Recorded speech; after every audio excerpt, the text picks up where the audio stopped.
জয়গঞ্জ সেতু ঝাড়বাড়িবাসীর দীর্ঘদিনের দাবি না? আমি ছোটবেলাও গিয়েছি, কয়েকদিন আগেও গিয়েছি। আমি আপনাদেরকে কথা দিচ্ছি, আল্লাহ যদি আমাকে এমপি হিসাবে কবুল করে, আমার উন্নয়ন শুরু হবে জয়গঞ্জ সেতু দিয়ে। কারণ এটার সাথে 4 জেলার মানুষের মিলন মেলা।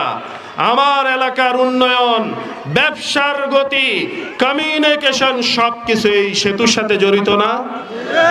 আমি যদি এই সেতুটা করতে পারি, নিজেকে ভাগ্যবান মনে করব। ভোট পাওয়ার জন্য না, এটা ইট পাথরের কোনো সেতু হবে না, এটা হবে এই এলাকার মানুষের হৃদয়ের আস্থার অর্জন একটা সেতু।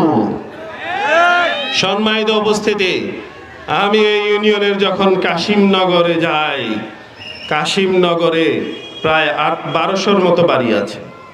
4500 থেকে 5000 মানুষ সেখানে বসবাস করে। নদীর পাড়ে গেলে বুকটা কেঁপে ওঠে, কখন ভেঙে আমার কাশিমনগর বাড়ি ডুবে যাবে। 17 সালের যখন বন্যা হয়, কাশিমনগর ভাইয়ের বোনেরা কাশিমনগরে থাকতে পারে নাই, তাদের জন্য লঙ্গরখানা করতে হয়েছিল, মনে আছে? দোয়া করবেন, এই কাশিমনগরবাসীর দীর্ঘদিনের দাবি, এই কাশিমনগরবাসীকে বাঁধ এবং ওই এলাকার রাস্তাটাকে প্রথম দিকেই পাকা করে দেওয়ার ব্যবস্থার সিদ্ধান্ত নেব ইনশাআল্লাহ।